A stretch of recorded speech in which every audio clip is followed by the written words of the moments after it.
Yeah, so I think this team's on an upward trend, but I think another team is also on an upward trend in this division. That's Washington football team, and you're mentioning Daniel Jones. I believe that Dwayne Haskins, when it comes down to it, will have a better career than Daniel Jones, and I think that this year you could see Dwayne Haskins play better than Daniel Jones. And I really like the direction of Washington football team as well as the name. Wait, you're serious? Like, I'm dead serious. I'm an Ohio State fan, bro, and even I'm laughing at that. Trust me, it's not a popular opinion right now, and not after their rookie years. But I believe that Dwayne Haskins will have a better career than Daniel Jones. Okay. And Go ahead. Tell me what you see in this team. Tell me what you see. Hey, keep the receipts, man. Yep. Yeah. I'll make sure. No, but then I think that this Washington team's they're on the incline, and I like where they're headed. I think they just grabbed a wide receiver one for years in Terry McLaurin. I think there's a chance they add a running back, like we talked about Leonard Fournette. Reports came out today about Alvin Kamara possibly being on the trade block. I like this offensive line, I think, a little bit more than I like the offensive line in New York. I think Dwayne Haskins could put it together. Obviously, we saw him improve towards the end of the year last year. And then this defense can be elite with that defensive line and the pass rush. There's a lot of things to like on this team. And I think that they're a little bit like the Raiders where, obviously they don't have everything in place, but they've got pieces that if they put together, I mean, they could be really good.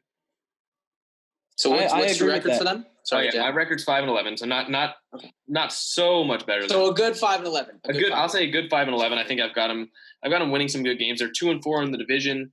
I think that they steal a game from both New York and Dallas, and they get some wins over some lower teams. But I think that they're trending in the right direction for sure.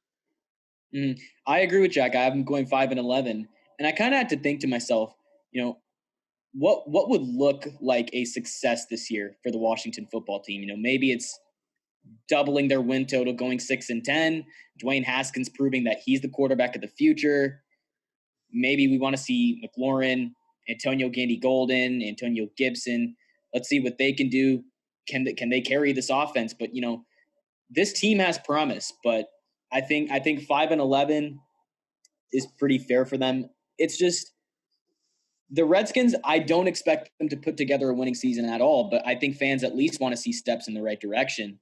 So a 5-11 season, it's not a major victory at all, but if Haskins can prove that he is the future, and if this team can make strides over this season, I think Washington's going to be back on the right track, and I think it is going to be a good 5-11. So Jack put it nicely. I'm not going to talk too much. Let's get right to a niche. I'm going with 5-11. Yeah, I'm not going to keep this long either. I like the pieces that they have.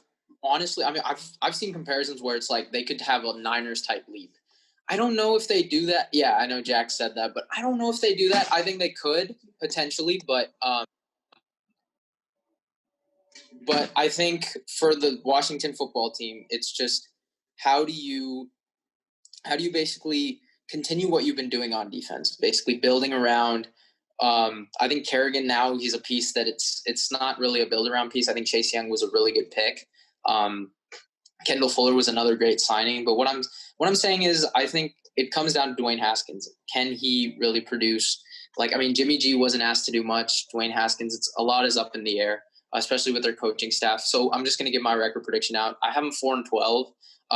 And I don't know whether to say, it's an upward swing. I think it is because they've got a lot of young players there. But again, I thought Geis was a really good breakout candidate. Obviously, he's not there anymore.